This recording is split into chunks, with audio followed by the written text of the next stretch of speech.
السلام علیکم۔ آج میں آپ کو بتاؤں گی حضرت یونس علیہ السلام اور ایک مچھلی کا واقعہ۔ حضرت یونس علیہ السلام خدا کی قدرت کا مظاہرہ کرنے اور اسلام کا پیغام پھیلانے کے لیے متعدد معجزات انجام دینے کے لیے جانے جاتے ہیں، کیونکہ حضرت یونس علیہ السلام اور ایک مچھلی کا جو واقعہ ہے وہ بہت ہی ایک مشہور واقعہ، اور آلموسٹ سب نے اس کو سنا ہوا ہے کیونکہ یہ قرآن پاک میں ہے۔ حضرت یونس علیہ السلام سے منسوب سب سے مشہور معجزات میں سے ایک یہ کہانی بھی ہے کہ ان کو ویل نے نگل لیا اور پھر اللہ تعالیٰ سے مدد کی دعا کے بعد زمین پر نکال دیا گیا۔ اس کہانی کا ذکر قرآن مجید میں سورہ نبی باب 21 میں بھی کیا گیا ہے، کیونکہ وہ ایک بہت بڑی مچھلی تھی اور جیسے ہی انہوں نے اللہ سے دعا کی تو انہوں نے اس کو اگل دیا۔ حضرت یونس علیہ السلام سے منسوب ایک اور معجزہ یہ بھی ہے کہ وہ ایک مردہ آدمی کو اللہ تعالیٰ کی قدرت سے زندگی میں واپس لانے کے قابل تھے۔ اس کا ذکر بھی قرآن مجید میں موجود ہے اور وہ ہے سورۃ البقرہ باب نمبر 2۔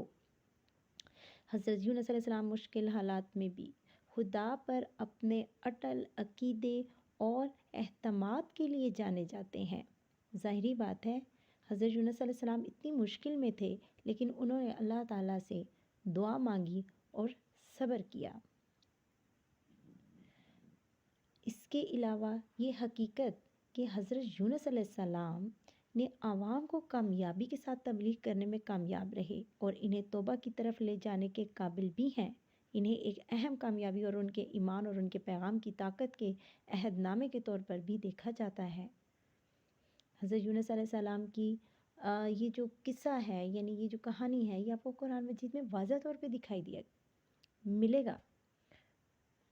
اس کے بعد حضرت یونس علیہ السلام ایک نبی تھے جو قدیم اسرائیلیوں کو ایک خدا کی عبادت کی طرف رہنمائی کرنے اور نیک زندگی گزارنے کے لیے بتایا کرتے تھے، اور انہیں نیک زندگی گزارنے کے لیے بھیجا گیا تھا۔ ٹھیک ہے کہ وہ جو قدیم اسرائیلی ہیں ان کو ایک خدا کی عبادت کی طرف لے کر آئیں۔ اس کے بعد حضرت یونس علیہ السلام نے جدید دور عراق کے ایک شہر کے عوام کو اسلام کا پیغام یعنی تبلیغ دیا، تاہم ان لوگوں نے حضرت یونس علیہ السلام کے میسیج کو مسترد کر دیا اور توبہ کرنے اور خدا کی طرف رجوع کرنے سے بھی انکار کر دیا۔ جیسے ہی انہوں نے اس خدا کی طرف اور نیک کاموں کی تبلیغ کی تو اسرائیلیوں نے سیدھے طریقے سے انکار کر دیا۔ ٹھیک ہے، اب کیا ہوا کہ مایوس ہو کر حضرت یونس علیہ السلام شہر سے چلے گئے اور ایک جہاز میں سوار ہوئے، تاہم اللہ تعالیٰ نے سمندر میں طوفان برپا کر دیا اور جہاز ڈوبنے کا خطرہ بھی تھا۔ ظاہری سی بات ہے کیونکہ وہ بہت مایوس ہو چکے تھے، انہوں نے دیکھا لوگ تو اس طرف آ نہیں رہے، لہٰذا وہ غصے میں ہی چل پڑے تھے۔ اس کے بعد کیا ہوا، جہاز میں سوار ملا اور یہ سب مانتے تھے لوگ کہ طوفان حضرت یونس علیہ السلام کی موجودگی کا نتیجہ تھا۔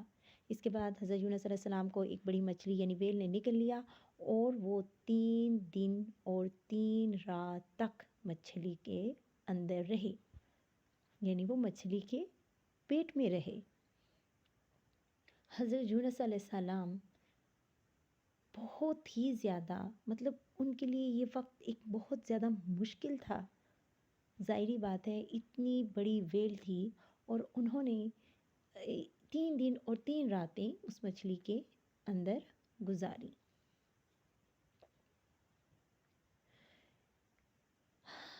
اس وقت کے دوران حضرت یونس علیہ السلام نے خدا سے مدد کی، دعا کی اور عوام کے لیے اپنے غصے اور مایوسی کے لیے بھی توبہ کر دی، معافی مانگی۔